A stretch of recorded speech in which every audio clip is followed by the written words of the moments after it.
Hello everyone, welcome back to the MBBS अड्डा।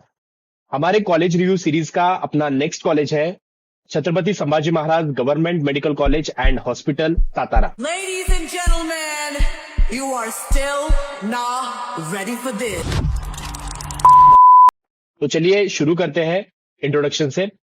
Bhavesh, please introduce yourself. Hello everyone, myself Bhavesh Chaudhary. I am currently in final year of MBBS, studying at Chhatrapati Sambhaji Maharaj Government Medical College, Satara. I was admitted in the batch of 2022 and 2023.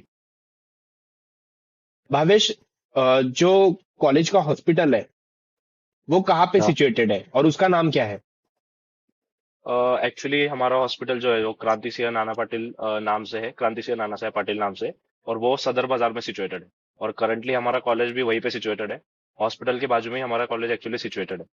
तो basically attachment अच्छा है, मतलब easy पड़ता है हम लोग के लिए। जितने पोस्टिंग्स वगैरह कैरी आउट होते हैं तो हमारे लिए इजी पड़ता है। कॉलेज कब इस्टेब्लिश हुआ था? हमारा कॉलेज बेसिकली 2021 में एस्टेब्लिश हुआ था। और we are the second batch of our college. मतलब हमारे पहले हमारे सीनियर्स थे जिन्होंने अभी लास्ट लास्ट मंथ या लास्ट 2 मंथ्स में अपना फाइनल ईयर पास आउट किया। और now they are carrying out their internships at the Kranti Singh Nana Patel hospital. जो कॉलेज और हॉस्पिटल है वो एक ही कैंपस में है या अलग अलग कैंपस में है? हाँ, मतलब जो पुराना अभी पुरानी कॉलेज की बिल्डिंग है वो तो एक ही कैंपस में है, लेकिन अभी नया कंस्ट्रक्शन चालू है। तो नए कंस्ट्रक्शन में अभी जहाँ पर हम रहते हैं, जो हॉस्टल है, उसके सामने ही नया बिल्डिंग कंस्ट्रक्ट हुआ है कॉलेज का। और उसके सामने ही एक और हॉस्पिटल का बिल्डिंग अभी कंस्ट्रक्ट हो रहा है। कॉलेज का कंस्ट्रक्शन ऑलमोस्ट खत्म हो चुका है। हॉस्पिटल का कंस्ट्रक्शन अभी चालू है, लेकिन अभी जो फंक्शनल कॉलेज है वो और हॉस्पिटल एक ही कैंपस में, वो सदर बाजार में।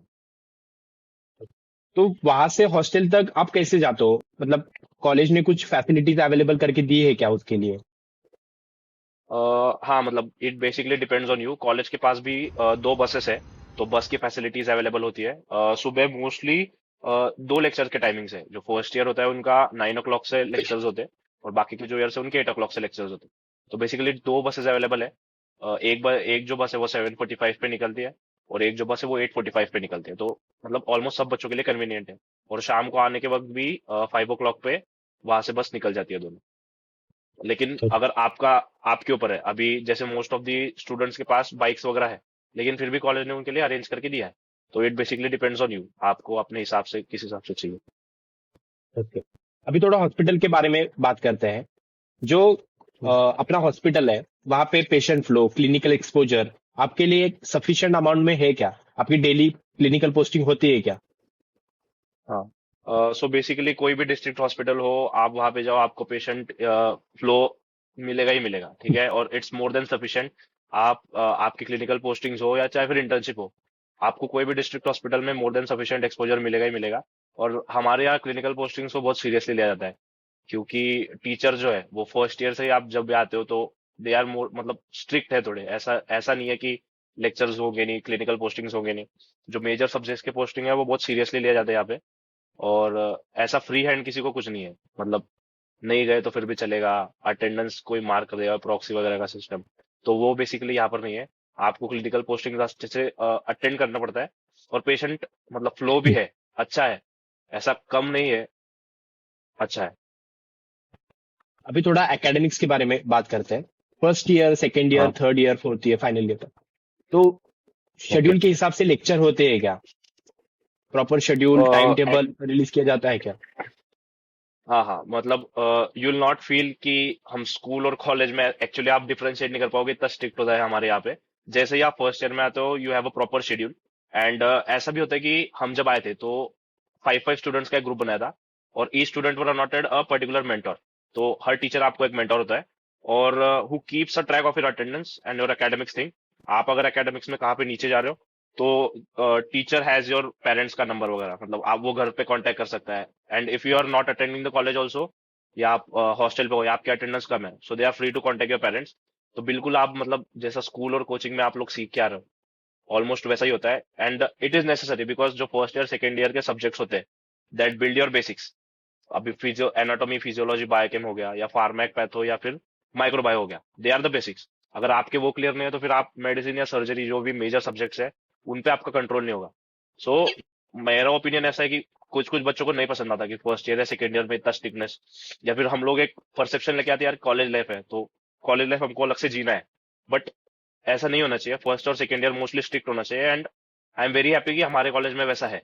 अब जैसे ही आप फर्स्ट ईयर में आते हो तो they are made 3 major subjects, मतलब एनाट, फिजियो और बायो। ठीक है, तीनों के डिपार्टमेंट के HODs they are quite experience. ठीक है, एंड मतलब हर चीज पे यहाँ पे फोकस किया जाता है, एचओडीज खुद ऐसा लेक्चर लेते हैं। मतलब आप दूसरे कॉलेजेस में जाओगे ना, तो I have friends in other colleges also, वहां पे आई हैव सीन की एचओडी जो है मोस्टली लेक्चर नहीं लेते, या फिर इतना ध्यान होता नहीं है उनपे, मतलब बच्चों पे, क्योंकि बैच ज्यादा का होता है, मोस्टली 250 स्टूडेंट्स का बैच होता है। सो एचओडी क्या है, कंपेटेबल नहीं होता ज्यादा बच्चों के साथ। अब हमारे यहाँ पे 100 बच्चे हैं, so HOD pays attention to each and every student. उनको हर स्टूडेंट का नाम पता है, उनको हर स्टूडेंट का पता है कि वो कहाँ से है, उनको हर स्टूडेंट की कैपेबिलिटी पता है कि वो किस कैपेबिलिटी पे वो परफॉर्म कर सकता है। सो वो तो है, और I tell you it is very strict, मतलब एनाट, फिजियो और बायोकेम बहुत ज्यादा स्ट्रिक्ट है यहाँ पे, और वो होना भी चाहिए। मतलब I have been years like for 3 और 4 ईयर्स, अभी मैं फाइनल ईयर में हूँ। बट मतलब जो सबसे ज्यादा स्ट्रिक्ट और मतलब जो सबसे ज्यादा मुझे हेल्प किया है वो एनाट, फिजियो और बायोकेम के जो स्ट्रिक्ट डिपार्टमेंट थे, उसकी वजह से I am thorough with all the 3 of the subjects. तो वो बहुत ज्यादा हेल्प किया। फिजियो में भी मतलब जो प्रैक्टिकल्स होते हैं वहां पे, फिजियो, एनाट और बायोकेम हो, they take practicals very seriously. एक बार आपका थियरी थोड़ा ठीक हो तो चलेगा, लेकिन प्रैक्टिकल पे आपका कमांड होना चाहिए, and they take it very seriously. तो फिजियो के भी प्रैक्टिकल्स और बायोकेम के प्रैक्टिकल्स रेगुलरली होते हैं। You are divided in various batches, मतलब ज्यादा बच्चे एक बैच में नहीं होते, मोस्टली वो 3 या 4 बैच में डिवाइड करते हैं, like 20 to 25 people in each batch. और फिर आपका अलग अलग दिन अलग अलग प्रैक्टिकल होता है। तो एक जगह पे ज्यादा भीड़ नहीं होती, मतलब जैसे मोस्ट ऑफ द दूसरे कॉलेजेस में होता है, जो बड़े कॉलेजेस होते हैं जहाँ पे 250 का स्ट्रेंथ वगैरह होता है, तो वहां पर you do not get such exposure, मतलब ज्यादा बच्चे एक साइड हो जाते हैं, तो फिर मतलब सैचुरेशन वहां पे आ जाता है कि you didn't get to experience personally जो थिंग्स होते हैं वहां पे। जैसे डिसेक्शन हो गया, तो डिसेक्शन भी हमारे यहाँ 3 बॉडीज है, 3 बॉडीज है, उस पे बच्चों को डिवाइड किया हुआ है। तो पर्टिकुलर डे पे पर्टिकुलर बच्चे का डिसेक्शन होगा, he has to carry out those things. ठीक है, and he has to study, पहले से आपको पढ़ के आना पड़ता है। You have to carry out the dissection and you have to explain it to your batchmates. तो ऐसा हर बच्चे को अलॉट होता है, and you have to do it very thoroughly. Dissection मतलब one of the best memories you have in your MBBS college, and everyone is so excited about dissection। वो सच में अच्छी चीज है, और वहां पे आपको करना भी चाहिए। अब स्टार्टिंग में क्या होता है कि ऑलमोस्ट सब बच्चों को ऐसा होता है कि हमको डिसेक्शन करना है, हमको डिसेक्शन करना है। अब भाई मतलब हम देखते आ रहे हैं, हमारे सीनियर्स ने भी बोला था, हमने भी एक्सपीरियंस किया है और नीचे के बैचेस का भी देखा है। स्टार्टिंग में जो है वो बच्चे ज्यादा मतलब ऐसा भीड़ करते हैं वहां पे कि भाई मुझे करना है, मुझे करना है, मुझे करना है। स्टार्टिंग में तो होता है, लेकिन बाद में वो फेड अवे हो जाता है। ऑफकोर्स ह्यूमन साइकोलॉजी है, थोड़े टाइम बाद वो फेड अवे हो जाता है, तो कोई करता नहीं डिसेक्शन।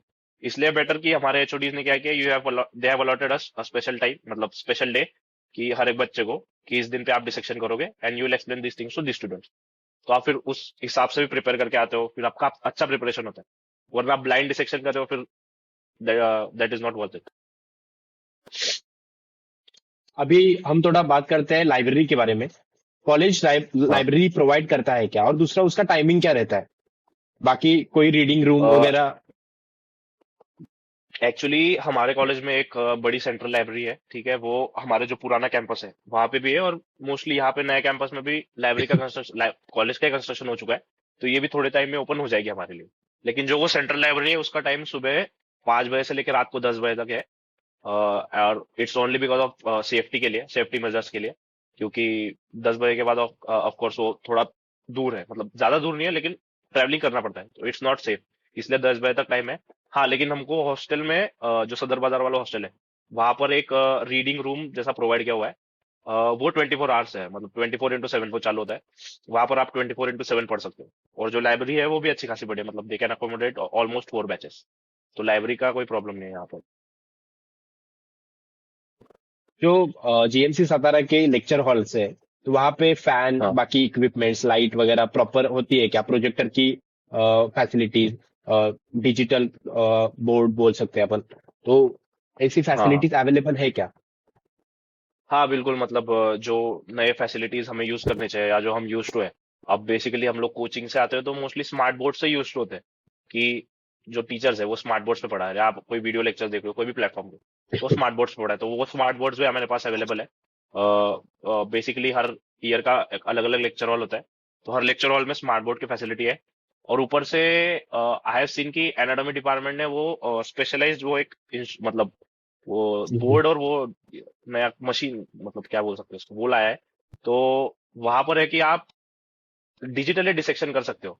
मतलब that's the best thing I have seen कि आपको मतलब ह्यूमन बॉडी का ऑफकोर्स एक्सपोजर तो लगेगा, but you can digitally dissect मतलब द बॉडी। आपको वहां पे बोन्स को सीखने मिलेगा, मसल्स को सीखने मिलेगा। And that is one of the great things for college है। अभी थोड़ा हॉस्टल के बारे में बात करते हैं। हाँ। जीएमसी सातारा में फर्स्ट ईयर से स्टूडेंट्स को हॉस्टल अलाउड अलाउड किया जाता है क्या, बॉयज को गर्ल्स को, और एक रूम में कितने लोग रहते हैं? एक्चुअली जो है मतलब मोस्टली स्टूडेंट जो है वो हॉस्टल पे फोकस करते हैं, और that is the right thing, क्योंकि आप कॉलेज में जा रहे हो। कॉलेज में you remain for 7 to 8 hours, लेकिन आपका बाकी टाइम जो हॉस्टल पे रहता है। तो आप बेसिक आपकी जो बेसिक फैसिलिटीज है वो सब सही होनी चाहिए। तो यहाँ पर फर्स्ट ईयर से ही हॉस्टल अलॉट हो जाता है। ऑलमोस्ट हर बच्चा हॉस्टल में रहता है, एंड आई एम ग्लैड कि we have one of the best hostel facilities across Maharashtra, and I am very proud of that. तो ऐसा है कि आपको आते ही यहाँ पर हॉस्टल मिलता है। We have first year who are living with us in this hostel. काफी बड़ा हॉस्टल है एक्चुअली। हमारे हॉस्टल का कैपेसिटी अराउंड 350 to 400 है। और हर रूम में दो बच्चे अकोमोडेट किए गए हैं। वॉशरूम और उसकी फैसिलिटी सही है। You have separate washroom and bathroom for each room. तो मतलब कॉमन वॉशरूम है, बाथरूम नहीं है। और या it is a good thing. Girls के लिए भी अलग है। गर्ल्स का हॉस्टल वो है एक 500 मीटर के अंदर ही है, मतलब यहाँ से डिस्टेंस, वो भी कैंपस में ही है। और बॉयज के लिए एक रूम में दो बच्चे, और गर्ल्स के लिए इट इज फ्लैट सिस्टम। वहां पे 1 BHK दिया गया है। मतलब एक हॉल है, एक रूम है और एक किचन है। वो फ्लैट सिस्टम है। तो हॉल में दो लड़कियां रहती है और बेडरूम में दो लड़कियां रहती है। तो एक फ्लैट में चार लड़कियां रहती है, और बॉयज हॉस्टल में एक फ्लैट में दो लड़के। जो मेस की फैसिलिटीज है वो हॉस्टल के साथ ही अवेलेबल है, या बाहर से टिफिन मंगाना पड़ता है? एक्चुअली क्या है, कॉलेज नया है तो ऑफ कोर्स वो कैंटीन वगैरह तो सब बिल्ड हो चुका है। मतलब वो कंस्ट्रक्शन उसका पूरा हो चुका है। बस वो फंक्शनली चालू होने में ऑलमोस्ट एक 4 से 5 महीने लगेंगे, क्योंकि गवर्नमेंट सेटअप है। मतलब स्ट्रक्चरली तो तैयार है बट फंक्शनल अभी नहीं है। तो यहाँ पे लेकिन मेस टिफिन वाले बहुत ज्यादा अवेलेबल है। मतलब यू हैव वेरियस ऑप्शंस। ऐसा नहीं है कि एक या दो मेस वाले तो यू आर फोर्स की इसका पास ही करो या इसके पास ही ज्वाइन करो। You have various options. तो आप उनसे ज्वाइन कर सकते हो, एंड इट इज मतलब कंपेटिबल है। ऐसा ज्यादा कॉस्टली वगैरह नहीं है। It is compatible for everyone. अभी थोड़ा अदर एक्टिविटीज के बारे में बात करते हैं। कॉलेज में Yeah. एक्स्ट्रा करिकुलर एक्टिविटीज के लिए, स्पोर्ट के लिए क्या क्या फैसिलिटीज और क्या क्या इवेंट ऑर्गेनाइज किए जाते हैं? पहला, एक कॉलेज का कौन सा ऐसा annual event, annual fest organise किया जाता है क्या हर साल? एक्चुअली हमारे कॉलेज का एक एनुअल इवेंट होता है प्रतिबिंब नाम से। उसके अभी 2 साल हो गए एक्चुअली। मतलब हाँ, हमारा जो बैच था उसने वो फेस्ट स्टार्ट किया था यहाँ पे। और इट इज वन ऑफ मतलब बहुत अच्छा फेस्ट होता है। ऑलमोस्ट 10 दिन का चलता है। ठीक है। And you can check it out on Instagram page की कैसे कैसे क्या होता है। आप CSM GMC सातारा सर्च कर सकते हो, and you will get a brief review of Pratibimb. तो प्रतिबिंब में what we do, we have batch of the year का कंपटीशन। तो आपके यहाँ पे 4 बैचेस है। तो you have various academic events, sports events and cultural events. आपके स्पोर्ट्स इवेंट में you have all the major sports. Football हो गया, क्रिकेट हो गया, टग ऑफ वॉर हो गया, बैडमिंटन हो गया, फिर बहुत सारी चीजें, शॉट पुट हो गया, एथलेटिक्स हो गया। और इन एकेडमिक्स में you have debate competition, you have elocution competition. ठीक है। यू हैव सिंपोजियम्स, वो होता है। और in cultural activities we have fashion show, we have dance competition, we have singing competition, skit competition. तो बहुत सारे ऐसे अलग अलग कॉम्पिटिशन यहाँ पे होते हैं। एंड फिर उसके बेसिस पे लास्ट में एक स्कोर निकलता है। On the basis of that score we hand over batch of the year का award to that particular batch. This we have started like last year. So last year and this year ऐसे 2 साल अभी ये competition को हुए। And it runs very smoothly, everybody enjoys, even teachers enjoy, teachers भी participate करते हैं। And you have separate jerseys for every batch. तो इट इज मतलब जो इसके लिए यूज टू हो, जैसे स्कूल्स में होते हैं 4 हाउसेस होते हैं, रेड ग्रीन येलो ब्लू, बिल्कुल वैसा सिस्टम है। बाकी अगर आप बोलोगे कि बाहर जाके कौन सा पार्टिसिपेशन वाला, तो ऑफ कोर्स मतलब हमारे कॉलेज के बच्चे जो है वो बाहर जाके पार्टिसिपेट करते हैं, चाहे फुटबॉल हो, क्रिकेट हो, चेस हो। चेस में हमारा कॉलेज मतलब इट इज मतलब AFMC में आपको पता होगा जो भी सिलाउट्स वगैरह कंपटीशन होता है। सो हमारे बच्चे वहां पे ऑलमोस्ट हर साल फर्स्ट या सेकंड प्राइज लेके आते हैं। चाहे फुटबॉल हो, क्रिकेट हो, या फिर अलग बास्केटबॉल हो, वेरियस अलग अलग कॉम्पिटिशन में मतलब हमारे बच्चे बाहर जाके पार्टिसिपेट करते हैं। एंड ऑल्सो स्पंदन, एमयूएचएस का जो ऑफिशियल कंपटीशन होता है उसमें हमारा कॉलेज पार्टिसिपेट हर साल करता ही है, और हर साल कोई ना कोई वहां पे जीत के आता है, बीट कोई स्पोर्ट्स इवेंट हो या कल्चरल इवेंट हो या फिर एकेडमिक से रिलेटेड इवेंट हो, वहां पे हर कोई जीत के आता है। और टीचर्स भी ऐसा नहीं है कि you have to study 24/7, teachers भी सपोर्ट करते हैं। अभी लाइक जो टॉक अबाउट फर्स्ट ईयर, तो फर्स्ट ईयर में आते ही हमारे ऐसे टीचर्स थे कि दे हम जैसे आए, दे टुक अस फॉर ट्रेकिंग। ठीक है, तो वो हर साल का ट्रेंड हो गया अभी कि जैसे बच्चे आते हैं तो फर्स्ट ईयर के स्टूडेंट्स जो है वो टेक देम फॉर ट्रेकिंग। अभी सातारा जैसे फेमस है यहाँ पे, तो हिली एरियाज वगैरह है, मतलब माउंटेन्स है, ट्रैकिंग के लिए सही है, तो टीचर्स डू दैट। और जितने भी इवेंट्स वगैरह होते हैं लाइक बॉलीवुड डे हो गया, फिर ट्रेडिशनल डे हो गया, यू हैव मिसमैच डे, तो या फैशन शो, इसमें टीचर्स सामने से पार्टिसिपेट करते हैं। They want to be a part of that competition, they also want to feel कि भाई चलो बच्चों के साथ, दे आल्सो फॉरगेट कि एकेडमिक्स क्या है। तो वो 10 दिन जो है वो बहुत ज्यादा मजा आता है। इसके साथ हम गणेश फेस्टिवल, छत्रपति शिवाजी महाराज हाँ जयंती, हाँ, इंडिपेंडेंस डे, रिपब्लिक डे, उसमें क्या क्या एक्टिविटीज हम करते हैं? ब्लड डोनेशन कैंप्स भी जो रेगुलर बेसिस पे बिल्कुल हम बिल्कुल लेते हैं, तो उसमें क्या क्या बिल्कुल इवेंट्स बिल्कुल। और हम ऑर्गेनाइज कर सकते हैं, करते हैं? सी, आपको ना इस कॉलेज में ऑलमोस्ट हर इवेंट मिलेगा। Like we have been in college for almost 3 years now, and almost हमने हर इवेंट सेलिब्रेट किया है हर साल में। ठीक है, you start from January to December, मैं आपको गिना सकता हूँ, हर इवेंट गिना सकता हूँ। ठीक है, बी 26 जनवरी, 26 जनवरी तो मतलब it is an national festival, तो आपको करना ही पड़ता है, और हमारे बैच का भी ऑलमोस्ट फर्स्ट वही सेलिब्रेट हमने किया था। और 26 जन हो गया, फिर सेकंड आता है फिर अपना ये 19 फरवरी शिव जयंती हो गया। एंड सातारा ऑफ कोर्स राजधानी सातारा है, तो यहाँ पे शिव जयंती वैसी होनी चाहिए जैसे होनी चाहिए। तो ऑफ कोर्स यहाँ पे होते हैं, मतलब ढोल ताशा वगैरह भी हमारे पास है, अभी पिछले साल हमने स्टार्ट किया था। तो शिव जयंती यहाँ पे सेलिब्रेट होती है। उस दिन ब्लड डोनेशन कैंप, जो मेजर फेस्ट मतलब जो ऐसे नेशनल फेस्टिवल्स वगैरह है, जैसे 26 जन हो गया या फिर शिव जयंती हो गया, तो ऐसे फेस्टिवल्स पे मोस्टली आपको ब्लड डोनेशन कैंप्स मिलेंगे। और अगर फेस्टिवल नहीं भी रहा तो मोस्टली 3 मंथ्स या 4 मंथ्स में अप्रोक्स आपको ब्लड डोनेशन कैंप मिलेगा ही मिलेगा। ठीक है, 19 फेब हो गया, फिर मार्च में होली हो गई। ठीक है, होली भी यहाँ पे बहुत अच्छे से मनाते हैं मतलब। और अप्रैल में यू हैव प्रतिबिंब, तो वो 10 दिन तो आप मतलब यू फॉरगेट एवरीथिंग एल्स। फिर अगस्त आया, फिर 15 अगस्त हो गया। तो ये सारे फेस्टिवल्स मतलब सेलिब्रेट होते हैं, लेकिन जो गणपति फेस्टिवल है वो प्रतिबिंब के बाद it is one of the major event of this college और any other college across Maharashtra. क्योंकि गणपति का फेस्टिवल महाराष्ट्र में of course you have to participate and you have to enjoy that festival. यहाँ पे 5 दिन का गणपति होता है।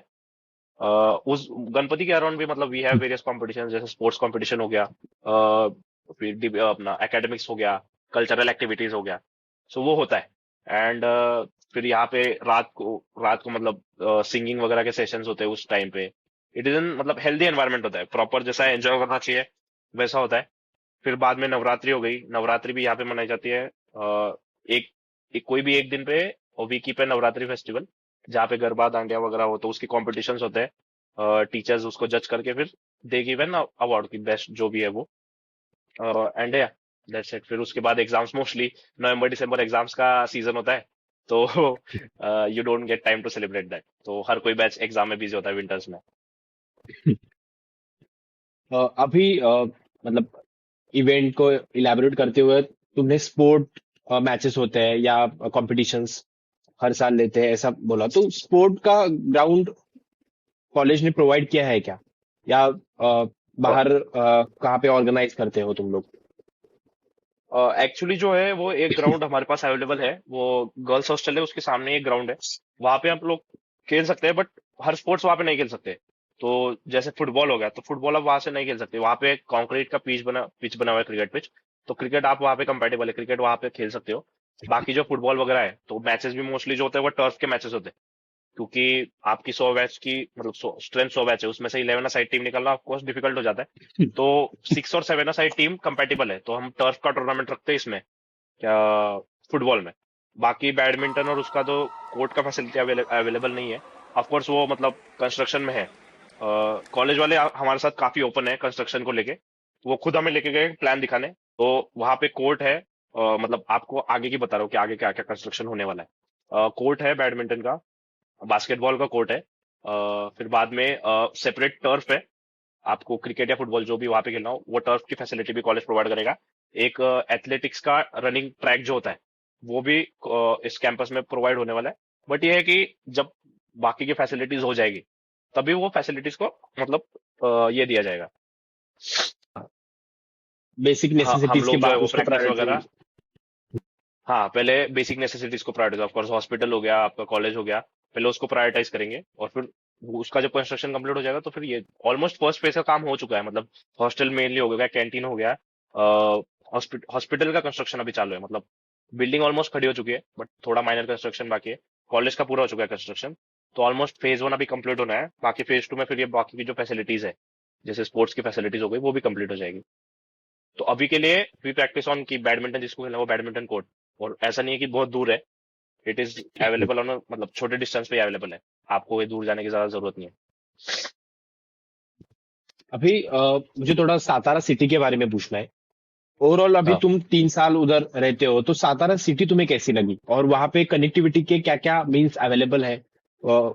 लोग अगर मतलब स्टूडेंट बाहर से आ रहा है तो हो सकता है, मतलब ट्रेन है, बसेस है, ऑफ बाकी कोर्स जो प्लेन्स मतलब वगैरह। सातारा जो सिटी है, अगर आप नेचर के बहुत ज्यादा अच्छे लवर हो तो आपके लिए ही बनी है। मतलब it is one of the most beautiful cities I have seen in Maharashtra actually. ठीक है, और कनेक्टिविटी की बात करो तो मतलब पुणे और मुंबई दोनों पास में ही है, और हाईवे पुणे बैंगलोर जो हाईवे वो काफी पास है, वो सातारा से ही जाता है। तो इधर you live in any of the major cities जैसे पुणे हो गया, मुंबई हो गया, तो कनेक्टिविटी ज्यादा अच्छी है। या फिर आप कहीं दूर से हो, जैसे फॉर एग्जाम्पल मेरे कोई दोस्त है वो दिल्ली है या फिर जयपुर है या फिर दूसरे स्टेट से है, तो एयरपोर्ट भी आपको पुणे में पास में ही है, आप वहां से घर जा सकते हो। या फॉर एग्जांपल मैं जलगांव से हूँ, सो मेरे लिए भी इजी है क्योंकि डायरेक्टली मतलब ऐसा ये है नहीं कि मैं इधर से दूसरे फिर पुणे जाऊंगा, फिर पुणे से इधर जाऊंगा, फिर वहां से घर जाऊंगा, नहीं नहीं। आई हैव डायरेक्ट कनेक्टिविटी, में यहाँ से जाता हूँ direct Jalgaon. So it is मतलब अच्छी बात है, यहाँ पे कनेक्टिविटी वगैरह अच्छी है। एंड नेचर लविंग है आप, और आप लोग भी जब आप अगर मिलोगे so they are very health conscious. ठीक है, और सातारा की एक और स्पेशलिटी यहाँ पे, लोग हेल्थ मैराथन वगैरह बहुत ज्यादा होते हैं। तो हर साल आप यहाँ पे देखोगे तो मैराथन ऑर्गेनाइज होते हैं, and everybody is health conscious. मतलब आप भी देखोगे सुबह ऐसा कोई नहीं है, मतलब अच्छे खासे एज के लोग आपको रोज सुबह जॉगिंग वगैरह करते मिलेंगे। तो मतलब that's the beauty of Satara. अभी क्या करते हैं कि मुझे एक तुम्हें क्वेश्चन पूछना है। जो हम्म। बच्चे अभी रीनीट दे के आ रहे हैं हाँ, और ये मेडिकल जर्नी स्टार्ट करने की सोच रहे हैं, तो उनके लिए तुम क्या एडवाइस दोगे? और दूसरा क्वेश्चन मेरा ये है कि अगर किसी को नया खुला हुआ एक कॉलेज मिल रहा है जो 2024 में या 25 में खुला है, और हाँ, उसके मन में ये चल रहा है कि मैं ड्रॉप लूं या नया कॉलेज लूं। ऑब्वियसली हम जानते हैं कि अगर नया कॉलेज है तो कुछ चीजें कॉम्प्रोमाइज करनी पड़ती है, इंफ्रास्ट्रक्चर है, बाकी छोटी छोटी चीजें भी कॉम्प्रोमाइज करनी पड़ती है अगर नया कॉलेज है, फर्स्ट बैच है, सेकंड बैच है। तो तुम उसको ठीक क्या है। गाइड करोगे? उसको ड्रॉप लेना चाहिए, या उसको जो कॉलेज मिल रहा है वो कॉलेज लेके अपनी मेडिकल जर्नी को आगे बढ़ना चाहिए? क्या करना चाहिए? ठीक है, फर्स्ट ऑफ ऑल आपके सेकंड क्वेश्चन पे आते हैं, that is an very important question कि ड्रॉप लेना चाहिए या फिर जो कॉलेज मिल रहा है उस पर कंटिन्यू करना चाहिए। So my suggestion would be, आप फर्स्ट ऑफ ऑल मतलब जो जो भी लोग एमबीबीएस में सिलेक्ट होने वाले जिनका नीट सक्सेसफुल है उनके लिए कॉन्ग्रेचुलेशन। और आपको अगर मतलब सिलेक्ट करने में ही हो रहा है कि मैं ड्रॉप लूँ, अगले साल मुझे अच्छा कॉलेज मिल जाएगा, या फिर मैं इस ये वाला जो नया कॉलेज मिल रहा हूँ उसमें कंटिन्यू करूँ, तो मेरा सजेशन ये रहेगा कि आपका जो नया कॉलेज अभी आपको मिल रहा है उस पे आप मतलब आप ले सकते हो, ऐसा कोई ऐसा ये नहीं है। इन दी एंड आप उधर से भी एमबीबीएस ही करने वाले हो, यहाँ से भी एमबीबीएस ही करने वाले हो। और मतलब आप अगर पोस्टपोन कोई चीज कर रहे हो ना, जब भी आप नेक्स्ट ईयर के लिए बोल रहे हो कि मैं एक ड्रॉप ले लूंगा, काफी अनसर्टेनिटी होती है। जैसे हमने इस साल देखा कि पेपर लीक वगैरह देखा, ठीक है, तो आपके कंट्रोल में नहीं है वो चीजें, लेकिन फिर भी आपको सफर करना पड़ सकता है। सो इट इज, या फिर आपकी कोई तबीयत खराब हो जाए, आपको डेंगू मलेरिया टाइफाइड कुछ भी हो सकता है, मतलब आपकी फैमिली में कोई इश्यू आ जाए, आप कुछ बोल नहीं सकते, तो इट इज बेटर कि आप मतलब अगर आपका सिलेक्शन हुआ है इस साल तो you take that college. And I have been, मतलब हम खुद अभी यहाँ पे ये जब आए थे स्टार्टिंग में तो this was a new college. ठीक है, और आई एम फ्रॉम जलगांव, तो मेरे घर से actually Jalgaon college was 1 kilometre away. ठीक है, और that is establish 2 years before GMC Satara, so I could have taken that. But my घर वाले ऐसा इंसिस्ट कर रहे थे कि आपको बाहर जाके भी कुछ सीखना पड़ेगा। ठीक है, after an age you have to go out and think about कि मतलब आपको भी बाहर की दुनिया देखनी पड़ेगी। ठीक है, तो आई हैव बीन हियर और मैंने इस कॉलेज को ग्रो होते हुए देखा है। That is one of the good things. आप जब नए कॉलेज में आते हो ना, तो यू डोंट लुक कि भाई चल ये सीनियर है तो इसका कॉलेज है, या फिर ये टीचर्स इनका कॉलेज है। यू ट्रीट इट एज कि ये आपका खुद का कॉलेज है। And we have seen this college grow, and of course we are proud कि हम बाद में बोल सकते हैं कि we have seen every stage of this college. And now it is that हमको 3-4 साल हुए। एंड इजीली आप मार्क्स में भी देखोगे, वी आर कम्पीटिंग विद जो मतलब वेल एस्टेब्लिश जो मेडिकल कॉलेजेस थे, वहां पे उनके लेवल पे हमारा कट ऑफ जा रहा है। And it is a very good thing and I am very proud of that. So basically यही सजेशन रहेगा आपके पास कि आपको कोई भी कॉलेज मिल जाए, ठीक है, वो 3-4 साल में ग्रो करेगा ही करेगा। मतलब मेडिकल फैसिलिटीज को गवर्नमेंट भी टॉप टॉप स्पॉट पे प्रायोरिटाइज करती है, और उसकी डेवलपमेंट में कोई मतलब ऐसा पीछे हटता नहीं है। सो आप ऐसा मत सोचिए कि अगर मैं दूसरा कोई कोर्स ले लेता हूँ। MBBS course is very precious, वो सबको नहीं मिलता। आप सिलेक्शन रेशियो देख लो, तो अगर आपको मिल रहा है तो कॉन्ग्रेचुलेशन, आपको वो ले लेना चाहिए। ठीक है, और बाद में आपका फर्स्ट क्वेश्चन क्या था? जो नई जर्नी स्टार्ट कर रहे हैं मेडिकल कॉलेज की, हाँ हाँ, मेडिकल ओके। जर्नी स्टार्ट कर रहे सो जो नए बच्चे आ रहे हैं उनको फर्स्ट ऑफ ऑल कॉन्ग्रेचुलेशन। आपके मतलब जो आपका जो लाइफ है उसके मोस्ट ऑफ मतलब सबसे जो प्रीशियस या फिर जो ब्यूटीफुल 4-5 साल है, वो वहां पे शुरू होने जा रहे हैं। ठीक है, और आप first year second year third year, ये तीनों ईयर्स तो यू लिव मतलब जो आपने अभी तक जिया नहीं है ना, वो आप यहाँ पे जीते हो। You do all the things, you do academics, you do cultural activities, you do sports activities. और आपके ऊपर ऐसा कोई बंधन नहीं है। You are free to carry out all the activities. जैसे आप स्कूल में होते हो तो देर आर सर्टन लिमिटेशंस कि आप ये चीज कर सकते हो, ये चीज नहीं कर सकते। लेकिन यहाँ पे ऐसा कुछ है नहीं। You are free to do all the things. आप स्पोर्ट्स में पार्टिसिपेट कर सकते हो, कल्चरल एक्टिविटीज में पार्टिसिपेट कर सकते हो। और it is going to be one of the most beautiful journeys of your life. और you have to enjoy it. आपको ऐसा ये लेके नहीं चलना है कि यार मतलब एमबीबीएस है तो कुछ हार्ड होगा। ठीक है, मतलब कुछ अलग ही होगा एकदम से। You take it step by step. हाँ, स्टार्टिंग में थोड़ा डिफिकल्ट फील होता है। आप जैसे ही कॉलेज में एंटर करोगे, you have to deal with anatomy. आपने कभी उस चीजों के नाम सुने नहीं है। मसल्स हो गए, उसके अटैचमेंट्स हो गए, बोन्स हो गए, बोन्स के प्रोमिनेंसेस हो गए, बहुत छोटे छोटे, मतलब it is hard to memorise. लेकिन आप एक बार यूज हो जाते हो ना वो पेज से, देन इट इज मतलब बहुत मतलब स्मूथ जाएगा आपका। And take it step by step, do not hurry. ठीक है, एंड या जो भी आपके फ्रेंड्स बनाओ, ग्रुप बनाओ अच्छा वाला बड़ा। Okay, at last thank you so much Bhavesh. और या सर, अगर किसी को जीएमसी सातारा के बारे में कोई भी डाउट हो तो कमेंट में पूछिए, हम उसका जवाब दे देंगे। एंड मिलते हैं नेक्स्ट एपिसोड में नेक्स्ट कॉलेज के साथ। तब तक thank you so thank you.